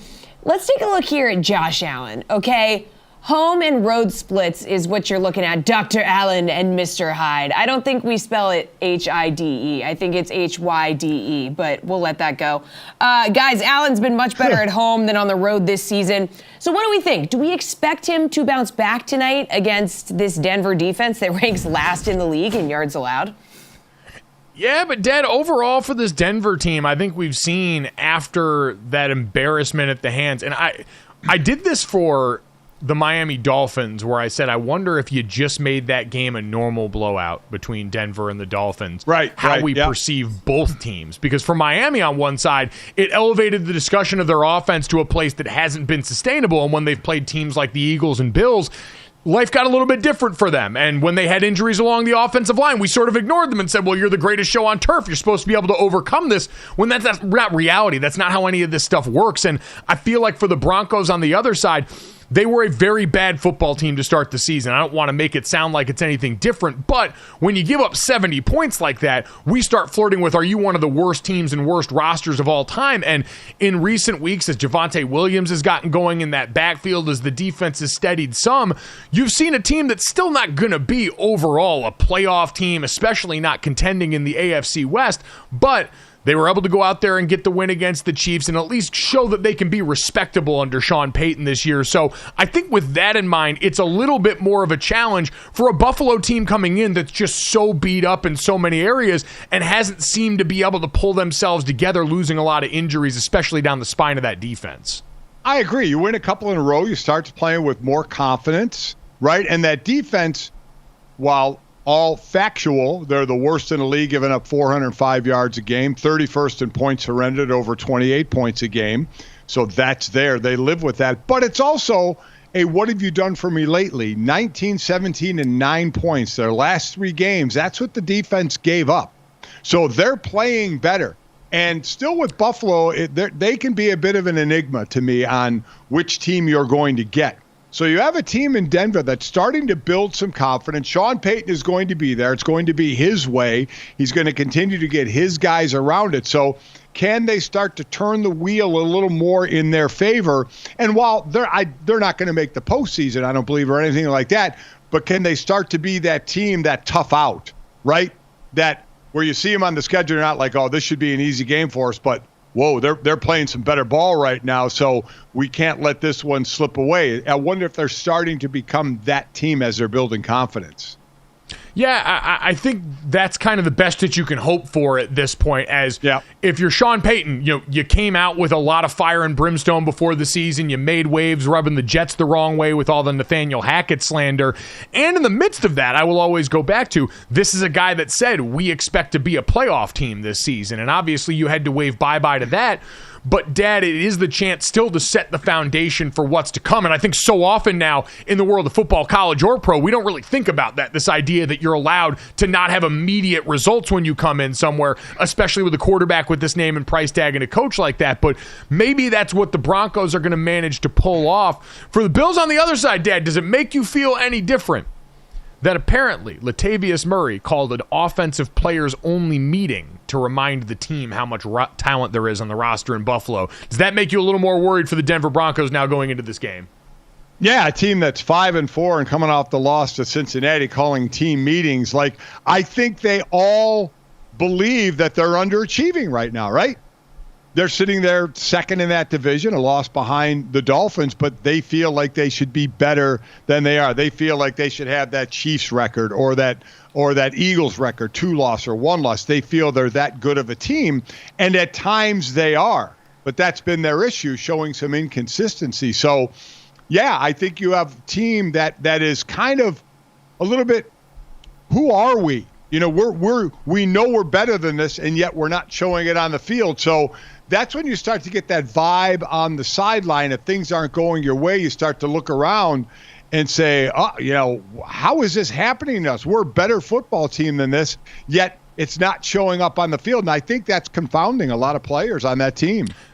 Yeah, I'd imagine it's got to be frustrating. And you talk about who are they, Dad, right? When we look at this Bills team, what have the issues been on offense? You're always seeming to be inconsistent, trying to find a clear number 2 outside of Stephon Diggs, right? Every once in a while, You'll get a good Gabe Davis game, and all of a sudden it'll flip everything on its head. You've been banged up at tight end. Dalton Kincaid's been stepping in admirably. His role in that offense as your first-round pick has moved further and further along, but the running game is still something that you cannot consistently count on with this team. I know Latavius Murray a part of that and the voice speaking up, but a lot of that goes back to, Dad, I think everyone looking at Ken Dorsey and their willingness to use, or in this case not use, Josh Allen as a part consistently of that run game. You look at their last couple of games and it felt like Josh at the end was almost frustrated, looking to scramble just to involve himself in that ground game some, because in the designed rushing game, they really seem content to try and not use him in the ways that we've seen. Dad, right, wrong, or indifferent, long-term viability be damned.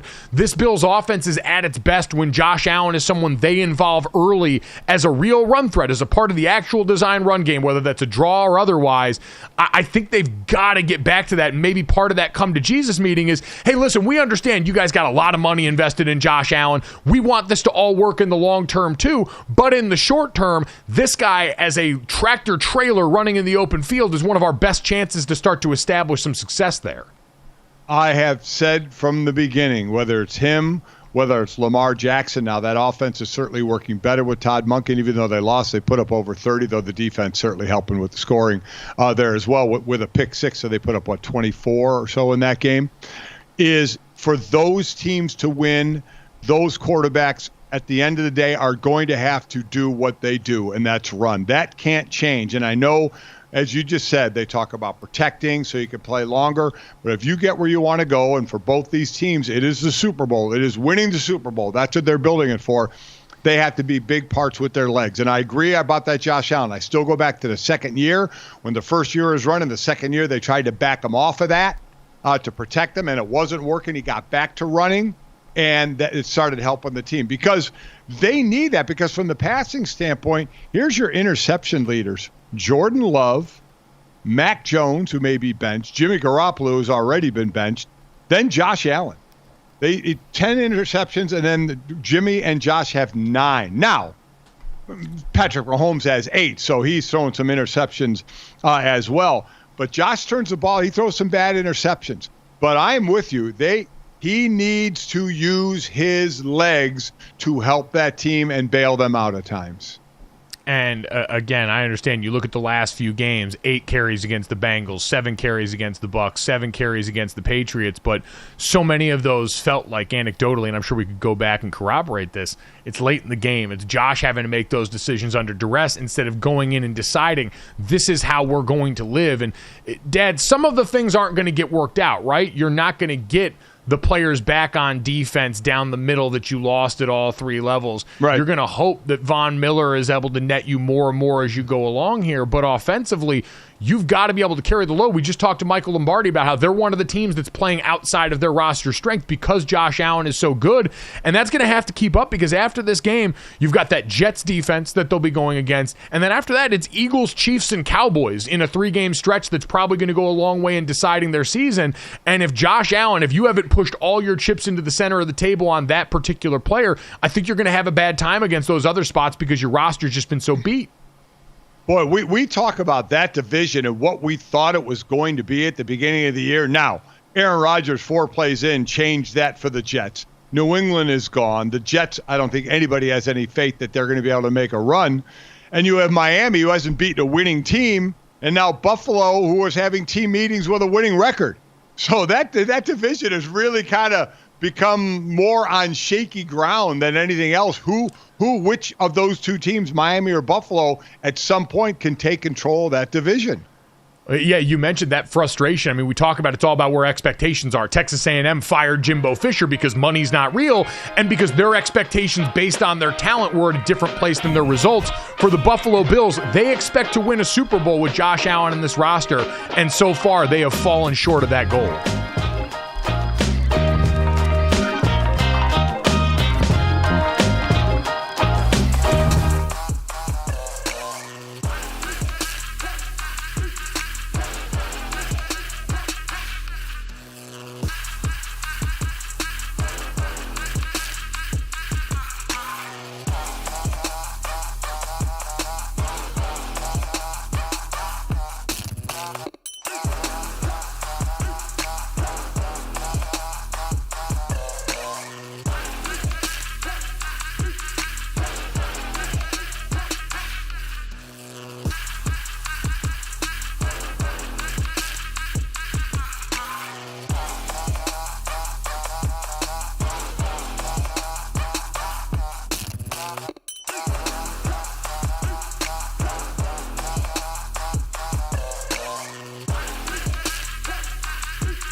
Welcome back to GoJo and Golic. It's Monday, so of course we need the guys to do their all-weekend team recap. Fellas, honorable mention, second team, first team. Who makes the illustrious list? Yep, it's a stacked weekend, Dad. A lot that went on here, Jesse. So let's get to our honorable mention members of the all-weekend team coming up here. I got to start off with one near and dear to my heart.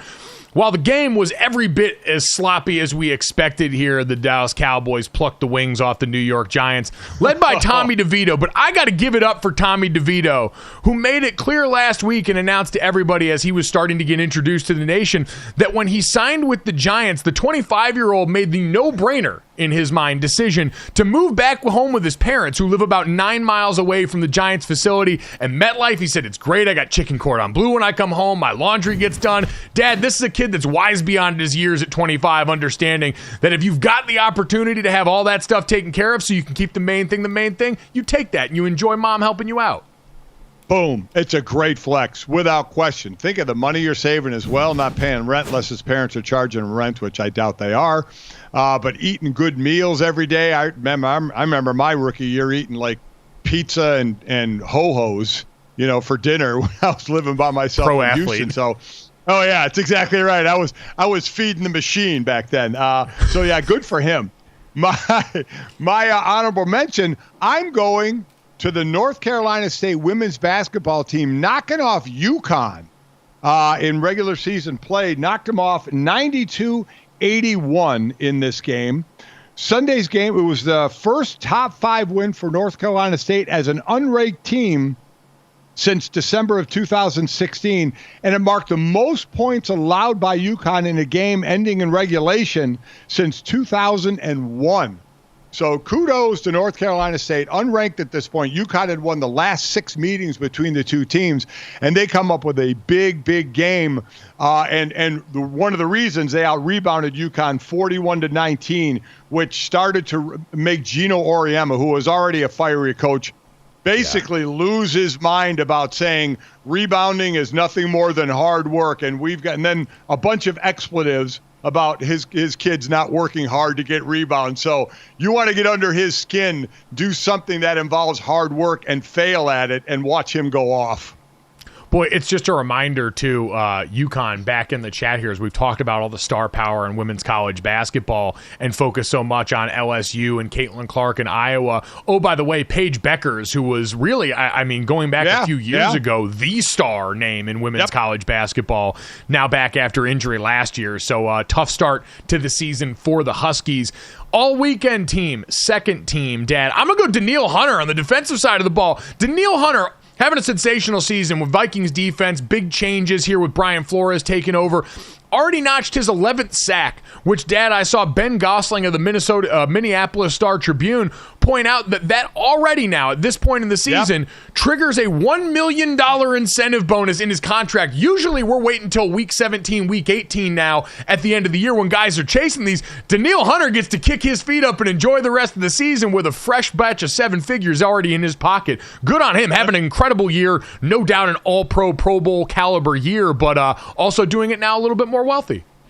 Dude is buying. That's all I got to say. When they're heading out for Thursday night club or something, if the players still all do that on Thursday night, it's always been the night. Man, I tell you what, I ain't reaching in my pocket if I'm with him. I'll have the alligator arms. He can go ahead and buy everything with that. And it's so cool because teammates are so happy for other teammates when you pull off those incentives, because that's a way for the team to kind of hold on to money. And here you're taking the money from them, getting that. So very cool.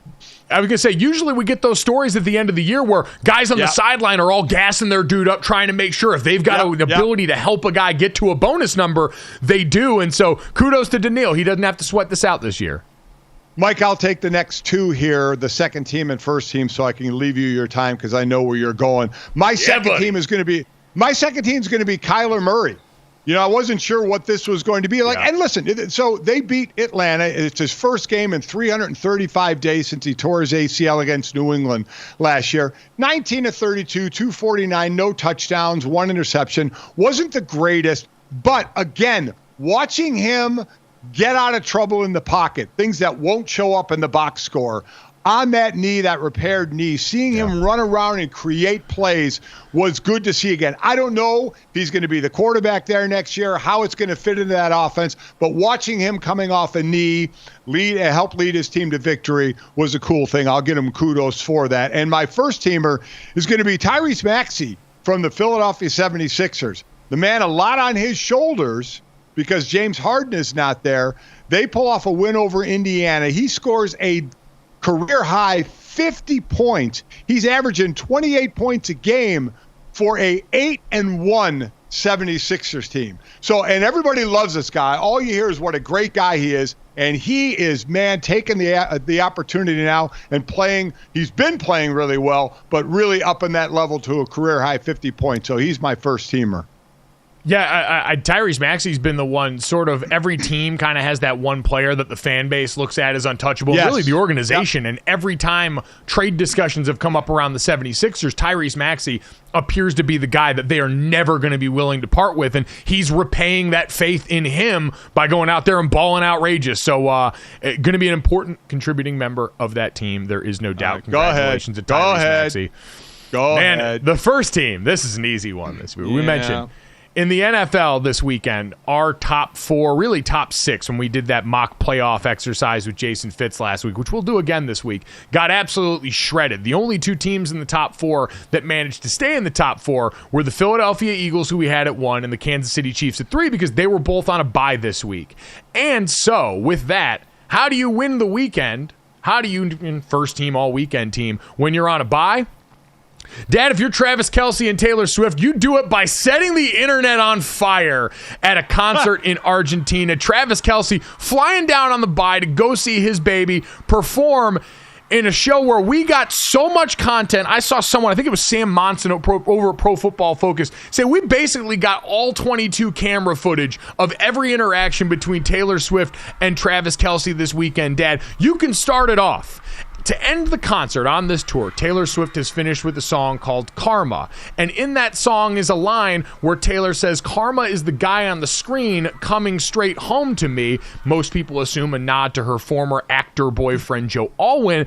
Remix those lyrics on the fly at the concert this weekend as Travis Kelce is standing with her dad in the crowd to say to the world, "Karma is the guy on the Chiefs coming straight home to me." We had wholesome reaction footage of Travis next to Dad, who, by the way, Taylor's dad wearing the Chiefs lanyard, father and future son-in-law potentially having a great time bonding there. Travis is stunned. He's loving it. He's taking it all in. And then we get the shot of the two of them after Taylor running over to Travis Kelce, exchanging a kiss there. I feel like, Dad, for a lot of people, and you might be the perfect test for this, because I feel like at the beginning, there were doubters. There were haters and doubters everywhere that didn't want to believe that this love was real. And now, seeing a moment like this, Dad, I feel like for so many people, my phone was melting this weekend with people hitting me up saying, "I can't get enough of this content. I can't stop smiling. They seem so really happy." We very rarely get Taylor Swift being this public with any of her relationships, and now we're seeing her so comfortable in this moment with her big burly football player boyfriend. Dad, did this change the feeling for you at all? Because I think this, if we're gonna start to map out the timeline, I'm gonna put a pin in this moment as the one that I think changed minds and hearts for a lot of people, that softened to the idea that this is real and spectacular. Well, I think it goes back to what Charlotte said on Wilder Wednesday. She's never used to having the thick neck over the thin neck, right? And this is a new world for her, and she's digging it. She's like, wait, this is a real dude. I can wear high heels around him and still look up to him a little bit. How cool is this? This is a man, and I think she's digging it. Mike, come on. I have no idea where this goes. It's new in the relationship. They're having a ball. I am ecstatic for him. I'm happy for him. Pretty wild to sit there. That was a good makeout kiss, kind of right in front of her dad too. Is there any on Travis Kelce's part? Wait, how much you want to make out here in front of your dad? Is this a little uncomfortable? There is one particular song in that set and a performance that involves a very provocative chair dance that I have to imagine Taylor Swift's dad hopefully had his bathroom break timed out for, because that is the one you want to be sitting next to Travis for.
Welcome back to GoJo and Golic. Mike Golic Jr., Mike Golic Sr., and Jesse Cofield here.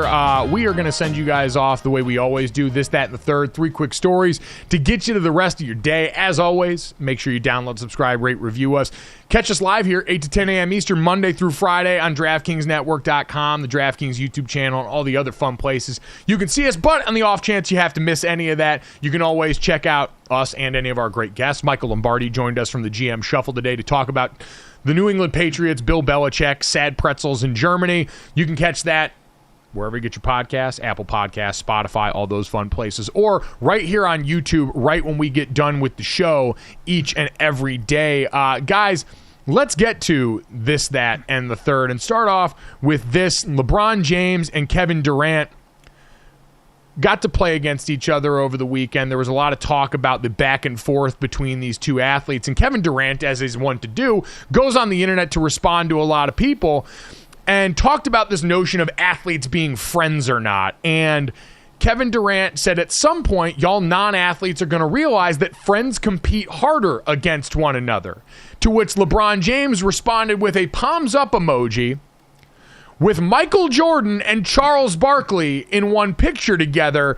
Guys, how should Kevin Durant take that insinuation or comparison between Michael Jordan, who clearly in this picture, if we're going to deal it out, LeBron James sees himself as Michael Jordan, to the Kevin Durant, Charles Barkley, who outside of the Suns jersey on him right now? Dan, I don't know if that's a comparison that KD would necessarily enjoy. Yeah, probably wouldn't. Who knows, trying to read into things right now. But we know it's different, right? That players had kind of a hate for one another, but you can do it within the confines of the game. It doesn't mean you have to do it off the court or off the field. It's kind of the way I was raised. For the 60 minutes, you really dislike the person you're playing with, even though you're friends with them. And so And it's just different today because guys have the same agent, guys have the same marketing people, guys are together in the off seasons now. But you're right. I'm not sure how Kevin Durant would take this one. Well, and also you've got now a very well-known fact that these guys don't talk anymore. Like, it's been very well documented that Michael Jordan and Charles Barkley had a massive falling out. Charles Barkley has talked publicly about his desire to put that behind them at some point if it's possible. So, Jesse, I wonder if Kevin Durant's waking up like, should I read into that at all either? Are we cool? 100% he is. You know he's overthinking this. You know he's got the It's Always Sunny board behind him with all the lines and the arrows and stuff, and he's trying to figure out what this means. You know he's freaking out. Well, I feel like we all stress about that, right? The minute one person texts you a little bit different than normal or falls out of their normal cadence of your relationship, you start racking your brain like, was there something I did the last time we were together? Did I say something that could have offended him, Dad? Plus Kevin Durant has always been a little, notorious overthinker. Well, without question, a little bit sensitive. Rabbit ears had the burner. So, yeah, I could see things getting him. And real quickly, for those that don't know, the Barkley-Michael Jordan fallout, that was when Jordan became a part owner of Charlotte, and Barkley criticized him as an owner, not as a basketball player, but as an owner, saying, yet he wasn't doing a very good job. And Michael Jordan basically, shut him out of his life after that. And the two have not been friends since. But yeah, when you get a guy, an overthinker like Kevin Durant, you wonder what's going through his mind. Not anything good. Yeah, cryptic social media, though. Kevin Durant's love language, so LeBron at least meeting him where he often is. Jesse, let's get to that. We've talked a lot about college football today. Monster buyouts in Texas A&M. More coaches getting fired. Zach Arnett at Mississippi State got fired, so now both the coaches that I saw this past weekend in the game that got played no longer have their current jobs, which is as peak college football as you can imagine. But we might not have a more insane headline than the one coming out of Arkansas after this weekend. Yeah, Arkansas got an absolute beatdown from Auburn over the weekend. 48-10, the final in that one. First half did not go well. They're in the midst of a blowout here. So what's happening in the Arkansas locker room at halftime? They're watching the Polar Express. That's right, the Polar Express. And this, there were some deep dives, capital J journalism. This happened during that game. It's been confirmed. But I will say a representative did later confirm the video took place in the red shirt locker room.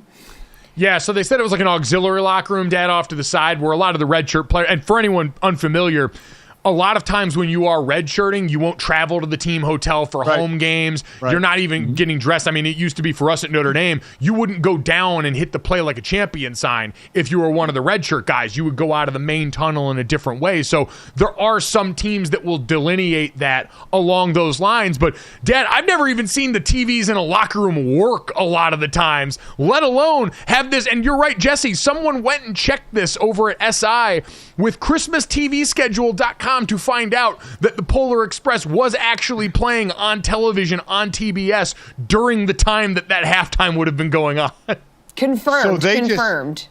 So they just had the TV on a channel in the locker room? I mean, I've never seen that. And I know what you're talking about in the auxiliary locker rooms, but I've never seen a TV on unless it was on a specific picture or something that coaches wanted you to see, not just on some arbitrary channel that's showing a movie. So that's pretty wild. And players were watching it. They were locked in. Are you kidding me? They were like hanging on to every word going down, which is just not a good look in the middle of a blowout. I get it. They're like red shirt guys, but it's still like a culture thing, right?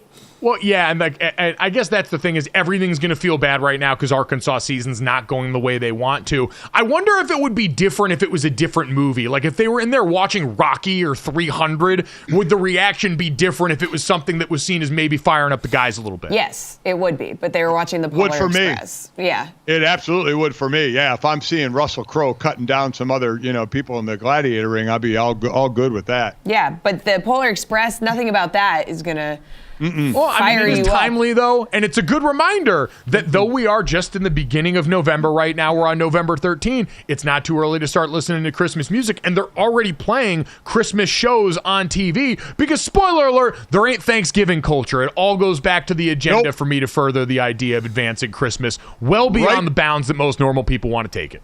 Absolutely. Right before I left for the trip out here to Vegas, brought the Christmas trees in the house to set them up.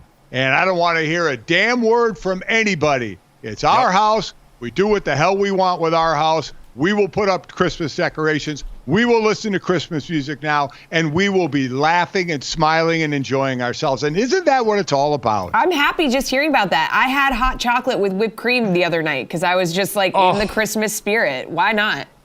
So good. And you know what? Maybe that's what these guys needed. The more I think about it, maybe they needed a little bit of Christmas cheer to lift them up in the midst of what's been a rough go. So we'll wait and see if any more movie locker room experiences, what showing they maybe have next week. I don't know. But Jesse, let's get to the third because all great things must come to an end. And this weekend in the NFL, we saw one of the premier streaks die on this season. Yeah, the 49ers tried to extend Christian McCaffrey's streak. He couldn't get in the end zone on Sunday. His touchdown streak came to an end, and he was pretty funny post-game when everybody was asking him about it.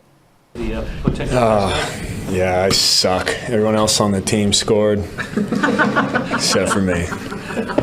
No, that means a lot to me for them to keep me in at the end of the game there and try to get me that record. But hey, I'll take a huge win. Yeah, guys. I thought that part was cool. That is cool. He had 5 chances on the 49ers' final possession, but they were trying. They were really trying, but he didn't get it.